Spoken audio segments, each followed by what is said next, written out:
సురేష్ అన్న ఏమనుకోకుండా లాస్ట్కు దయచేసి అన్నగారు మాట్లాడాల్సింది విజ్ఞప్తి. అందరికీ నమస్కారం. అంటే మీరు గొప్ప ఆఫీసర్లు కాబోతున్నారు కాబట్టి అయ్యే అవకాశం ఉంది కాబట్టి మీరు ఏం చెప్తారా వినడానికే వచ్చినగా.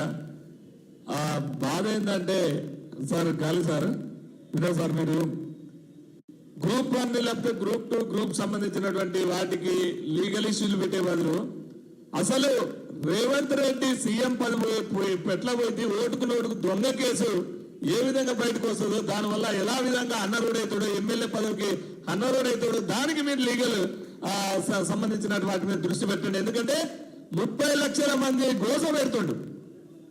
పాలలో పంచాలి, ఇంటికాల పంచాలి అన్నట్టు గ్రూప్ 2కి గ్రూప్ 3కి లేకపోతే డిఎస్సి వాళ్ళకి ఈ మధ్యలో యూనిట్ లేకుండా పోస్టులు పెంచమనే కాంచి పోస్ట్ పోన్ కాడి తీసుకొచ్చినటువంటి చరిత్ర వీరికే ఉన్నది. ఇదంతా లాజికల్ జరుగుతుంది. ఇంకో విషయం ఏంటంటే, ఎవరైతే గ్రూప్ 1 ఆఫీసర్ అయి మంచిగా సచివాలయంలో పేదలకు సేవ చేయాల్సినటువంటి ఆఫీసర్లేమో రోడ్ల మీదకి వచ్చి అసెంబ్లీల దగ్గరకు వచ్చి ఇందిరా పార్క్ వచ్చి ధర్నాలు చేస్తుంటే రాజకీయ దోచుకొని డబ్బులు దాచుకోవడం కోసం వాళ్ళేమో మంచిగా అసెంబ్లీలో కూర్చుంటారు, సచివాలయంలో కూర్చుంటారు. మరి లీగల్ ఇష్యూ వస్తుందని చెప్పేసి పదే చెప్తున్నారు. బీఆర్ఎస్ వాడు 10 ఏళ్ళు దోచుకోని మరి కాంగ్రెస్ లో జాయిన్ అయ్యేదానికి లీగల్ ఇష్యూ రాట్లా? వ్యభిచారం లాంటి వానికి రావట్లేదా? లేకపోతే మైపాల్ రెడ్డి లాంటి వానికి రాట్లా? మరి ఇట్లా వీళ్ళందరినీ చేర్చుకోవడానికి లీగల్ ఇష్యూ రావట్లేదు. కానీ ఇక్కడ ఇష్యూ నిజంగా 1:100 దాదాపుగా 13 ఏళ్ల నుంచి ఆకలితోని కుటుంబం దూరంగా ఉండి అన్ని కోల్పోయినటువంటి వాళ్ళు, 2 సార్లు కోల్పోయినటువంటి వాళ్ళు చివరికి అవకాశం ఇవ్వంటే మాత్రం లీగల్ ఇష్యూ వస్తుందని చెప్పేసి పరిమాల నా కొడుకులు అంటే మాత్రం నమ్మేది లేదు. చర్చలు చేయండి. మొన్న పొన్నం గారు కావచ్చు, వాడు పొలమూరు రెడ్డి కావచ్చు, real estate broker Chamala Kiran Reddy కావచ్చు, వాళ్ళు కాదు మేధావులతో చర్చలు చేయండి. ఇవాళ ఇంకోటి ఏంటంటే, నేను సమయం లేదు కాబట్టి 2 విషయాలు చెప్తా. ఎప్పుడైతే కాంగ్రెస్ వాళ్ళు అడిగిపెట్టినటువంటి ప్రాంతాన్ని వాళ్ళే నిషేధిస్తారు. టీజీపీఎస్ ఆఫీస్ కాడికి గతంలో ధర్నా చేశారు, ఇప్పటికి అనుమతి లేదంటే పోలీసు వాళ్ళు అంటున్నారు. ఇందిరా పార్క్ కాడ నిషేధిస్తారు. అదేవిధంగా చిక్కడపల్లి లైబ్రరీని నిషేధిస్తారు. ప్రవళిక సరిపోతే ఈ ఆర్టీసీ క్రాస్ రోడ్ దగ్గరకు వచ్చారు, ఆ ప్లేస్ కూడా వాళ్ళే నిషేధిస్తారు. సో కాంగ్రెస్ అన్ని నిషేధిస్తుంది కాబట్టి మనం అంతా కాంగ్రెస్ నిషేధించాలి.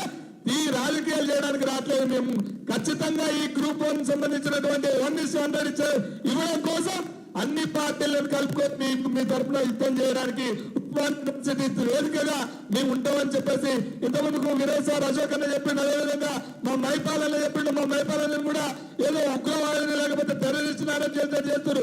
దాన్ని కూడా ఈ రకమైనటువంటి వాతావరణం ఈ గ్రూప్ 1 సంబంధించినటువంటి అరెస్ట్ చేస్తున్నటువంటి వారిని కూడా తక్షణమే వాళ్ళకి సారీ చెప్పి ఈ రకమైన దుందుడు చర్యలు పాల్గొంటే మాత్రం ఊరుకునే లేదని చెప్పేసి ఈ సందర్భం తెలియజేస్తూ 1:100 కోసం ఏ రకమైనటువంటి సహకారాన్ని మేము అందించడానికి మీకోసం ఎక్కడ దూరం అయిపోయినా పోవడానికి మీరు సిద్ధం. కాబట్టి మీరు ఒక్కటే మీతో కలిసి వచ్చే వాళ్ళందరినీ కూడా కలుపుకొని పోయి మీతో ఉన్నటువంటి ముఖ్యంగా మీరు కమిటీ వేసుకొని 30,000 మందికి సపోర్ట్ గా 30,000 మంది కుటుంబాలను కూడా బయటికి తీసుకురండి.